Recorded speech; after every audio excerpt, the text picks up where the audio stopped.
Behold, my glorious supporter FreeWilliam has asked a follow-up parlay question to the one that Liliana asked before with the writing prompt about querying the database from the dystopian future from Amazon Alexa to see when I'm gonna die. So I'm gonna start off where FreeWilliam started writing, which is right where the previous parlay left off. If you'd like to go watch that one so that you have some context for what this is resuming the story from, I'll link that up here. We get that calculating thing. You realize that you've been lost in thought and cancel the query. You've got a parlay to get to anyway. And for some reason, you've got this massive sense of deja vu, and your head is buzzing a little. Still, there's something pretty intriguing about your newfound access to Amazon Alexa's servers, I guess. You've been enjoying Universim VNow, which I guess is a game that simulates universes. And technically, there's nothing stopping you from simulating one down to the Planck length, right? For those unfamiliar, the Planck length is I guess the easiest way to explain it is it's the idea of the smallest possible distance. It's like a universe pixel. The idea being below atoms, below quarks, the smallest amount of distance there can be. That's what the Planck length is. Would be ridiculously difficult to simulate. You start experimenting with universes, and they are very fidgety with the parameters. It seems like if you touch anything, even a little, the whole thing falls apart near instantly. So you run with the defaults and start exploring galaxies. You find all sorts of amazing simulated civilizations, and some you just watch, but others need some disasters for a spice. All in all, it's a great game, and you quickly lose track of time. You're brought out of your epic gaming session by the vintage grandfather swatch, a different type of grandfather clock, on the wall, chiming the hour, and realize you still haven't done that parlay. On a whim, you decide to ask the Universim VNow engine to find you a parlay simulator. Not really expecting anything, but hey, it might save some time. Suddenly, that buzzing you were feeling earlier gets deeper, and your VR zooms in on a galaxy, then a star system, then a planet that looks a lot like Earth, to a familiar city, to you. For an endless moment, you're both staring at each other. He looks behind you, his eyes widen suddenly, and then he blinks twice. He looks like he's about to say something and then hesitates. You look behind him and notice the grandfather swatch as it begins to click that he was just looking at yours. Reflexively, you blink twice to bring up your HUD. You are 3 seconds behind him. What is that buzzing? Indeed. Lots of things to work with here. It seems that in this fictional, or perhaps soon to be less fictional, reality, I have discovered that I am in a simulated universe. That's the most obvious explanation, I guess, which, there was that whole thing about how it seems more likely than not that we are in a simulated universe. This was far from my idea. It's a common idea. And perhaps we discovered that I'm in one. It's funny about this. This might not be what you would, maybe it only makes sense to me that you talk about what I'm about to talk about. But the reason that I made Parley originally was kind of as not a simulation, but in the context of this discussion, it's close. The idea is to grow more quickly. Something that I find frustrating about being a human is that every experience we have gives us the opportunity to grow and probably mess up, and that would be how we would grow.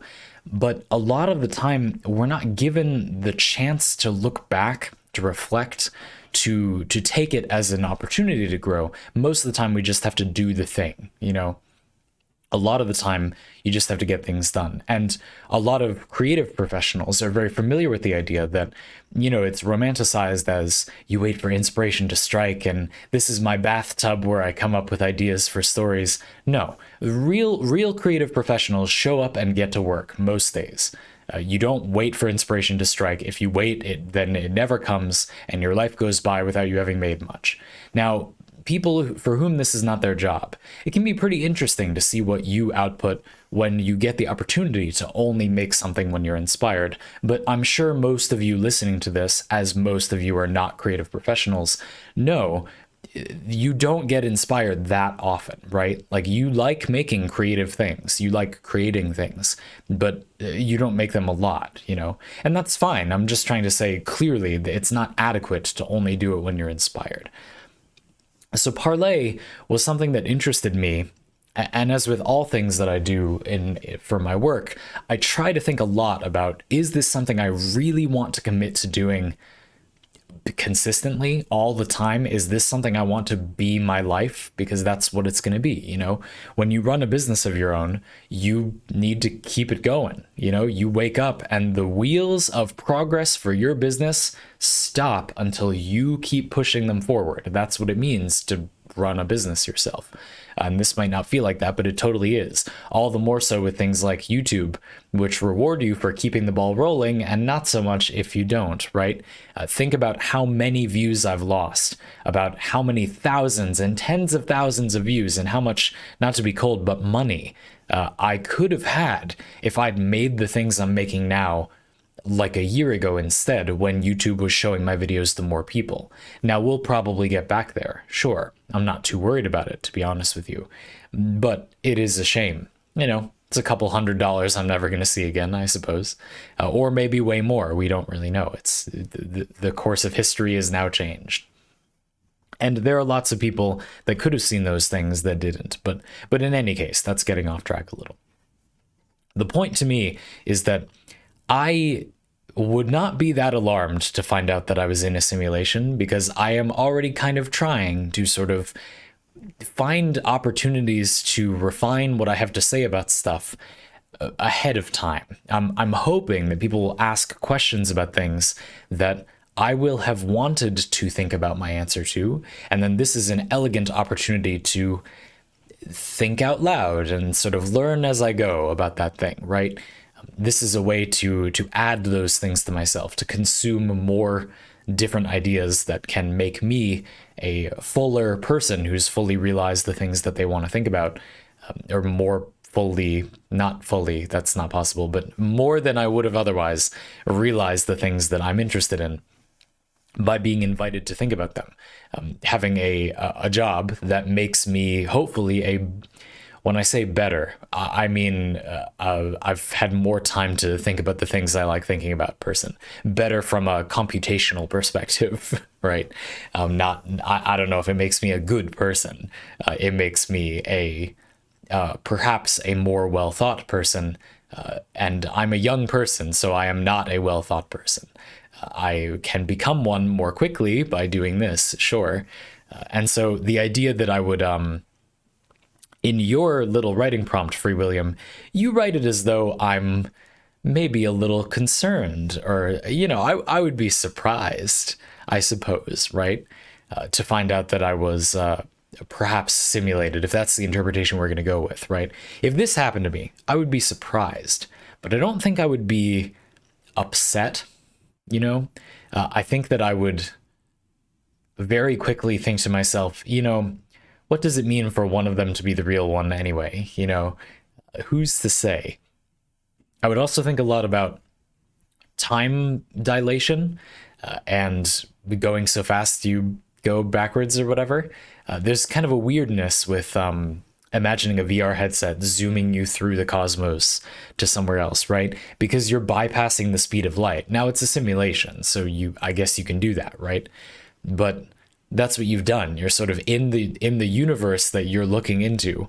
You've kind of hop, skipped, and jumped over the speed of light, and now you're looking maybe into the future or back in time, depending on, you know, the complicated circumstances and physics that I did not study and don't understand, but you know, are cursorily familiar with, which is interesting. I would not immediately assume, as I did in this example, that me reacting behind the counterpart to myself I was seeing means that I'm a simulation. I'm not saying that's the only interpretation of what you wrote either, just to say I think it's a fun and a relatively simple one, rather than getting into, you could really go through this, right? There's a bit of the Matrix in here. Now, this is going to upset some people, so please sit down, place your drink on a solid surface. I haven't seen the Matrix, okay? Don't unsub yet. You can do that at the end of the video. I simply have not seen it. I'm not a person who went out of my way to watch the things that were popular or the people really liked. I was a really cynical child and thought that people liking the thing meant it was bad. Now, I don't think that's entirely untrue. When things become popular, it's because they're general. It's very rare for a specific thing to be popular, something that is not widely applicable. That's just how popular things work. And so if things are popular, they're not usually going to be ultra specific, but it doesn't make them bad.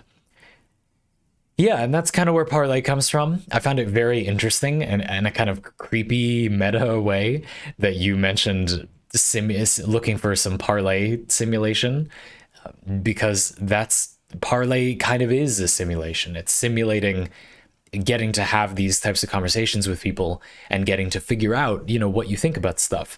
When I was in college, I studied English, and I was often told, as many writers are often told, for I was a creative writing focused English major, not one faffing about with the literary canon. Get that out of there. Ugh, smells like old books that people were forced to buy for college and that got added to the tuition price without anyone saying anything. Ugh. Gross. Anyway, I was writing, and writing advice that I was given a lot was, like many people, to write to find out what you think about something. And the perfectionist in me screamed at that, loathed that concept. No, I said, I will not. I'll write until I'm ready to write the thing perfectly, which of course is not possible, and led to me going in a bit of a different direction with my writing, as you can see. I certainly haven't been writing novels this whole time, or at least you're not aware that I have been. For all you know, I haven't been, or maybe I have. So the result is that I found it necessary to find a place where not knowing what I wanted to say was a good thing. Finding a way to commodify, to use a dirty word, the experience of learning rather than the experience of knowing. And you might be beginning to understand where this is going now. If you look at my YouTube channel and you've been following the streams and such in these videos, you know that I'm not somebody who likes the idea of knowing something. Being asked to be an authority on something, a fact on the internet, is not something you want. If you're a creator on the internet that does this, you know that I'm right. It is an act of inflicting misery on yourself to be in the trade of providing a fact about a thing on the internet. It is not a fun place to be. I have no desire to do this thing. I also simply think that most people that do it are kind of missing the point a lot of the time. When you ask, recently I've been watching a lot of coffee YouTube videos. I've been a little bit more interested in coffee again. I was avoiding caffeine for a while. And so one thing that I've noticed is that a lot of those people wisely steer away from saying which way of brewing coffee they think is like better or the best. You might be able to infer based on which ones they make videos about more, but there are a lot of options, and it's interesting from a Buildcraft perspective. What's the benefit of a French press versus a pour over versus like those coffee machine percolation things versus like an AeroPress or espresso? What's unique about espresso? That one's easy, of course. You get it, right? But approaching those videos, many of these more veteran creators have wisely made sure not to say which one they think is better, even though they surely do think that some are better than others, because it's a fool's errand and they know it. And you'll notice this, even if you look at YouTube channels that are focused on giving information, you'll notice that they tend to avoid actually declaring facts about things because they know this. Now, personally, I feel like that's kind of a half measure. Why not go the whole way and just not make your channel be about facts? Why, And for that matter, if I'm going to do something I like for a living, why don't I have the thing I do for a living be a thing that is about you liking it rather than it being good or valuable objectively? Gaming is very difficult to argue as something that is this objectively productive thing. And so it fits perfectly. If you have a clean, hearty, healthy mindset about playing video games, then you know that it's really not about getting it right. It's a game. You've far gone wrong if you have this mindset that you can kind of get it right, or there's like a right way to build something. I threw up a little bit saying that when you play a video game, right? And to me, that's this idea of, with my given information, because I decided to try and do this seriously when I was young. I was, how old am I now? Maybe I was like 23 when I said, okay, I'm going to seriously try to do this thing, right? And the summer prior, I went to an internship at a marketing company, and I hated it, but it wasn't bad. It was better than most would be. I really didn't like it, and I thought a lot with my what information I had, where I was in my life at the time.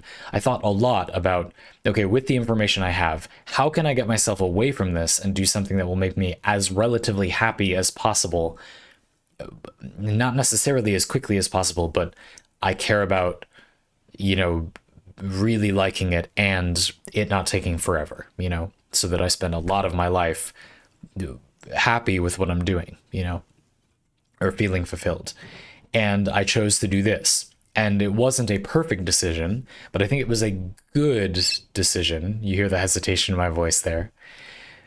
So the first thing, to finally get to sort of my conclusion about this little parlay request you gave me, the first thing that I would want to know, or the first thing that I would do if I saw a simulated version of myself or looked at myself in a simulation or any of these things, would be to try to diverge, so that one of us can try doing things a different way and the other can continue doing it this way.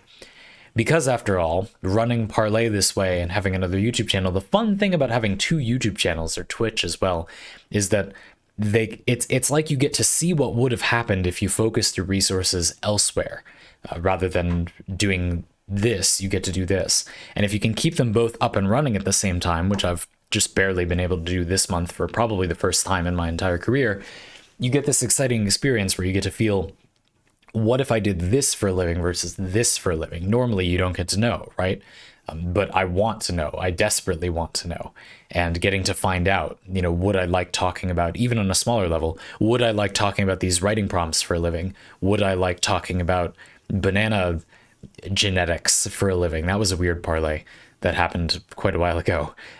All these topics. Am I interested in that? Do I like that? I get to dip my foot in over and over and over again and sort of simulate how would it feel to have, do this for a job for a day. Admit that you're not an expert, but try to be, with that disclaimer, on this topic for a day is kind of what a very different way to describe parlay. I've tried to describe it a lot of different ways, but anyhow, I'm curious how people respond to this one. I kind of just waffled about what this made me react to. I used it as a writing prompt for a little bit, and that's what you get. In fact, I guess that's a better way to describe parlay as a whole, right? Is you kind of give me the parlay request as a writing prompt, and then the exchange is you're paying the $9 or whatever and sending in your prompt, and then you get out, what does that cause me to extrude? You put your little $9 bill that they have in Xandernesia, the glorious country from which I hail. We print $9 bills, of course. $10 bills are barbaric. And you feed it into the little black box with a little slip on it, a little receipt thing that has your parlay request all typed up. And then out comes a little video file that has what I would respond to that request with. It's just often a little different than what you would expect. It's definitely not, you put this in and then you think about, this is the kind of response I'm looking for. Well, shucks, you should have said so. So anyway, I hope this was interesting and enjoyable in some way as a response to this pretty interesting little bit of creative writing that you two did. It was fun. I like to hear these. The writing prompts are always a good time.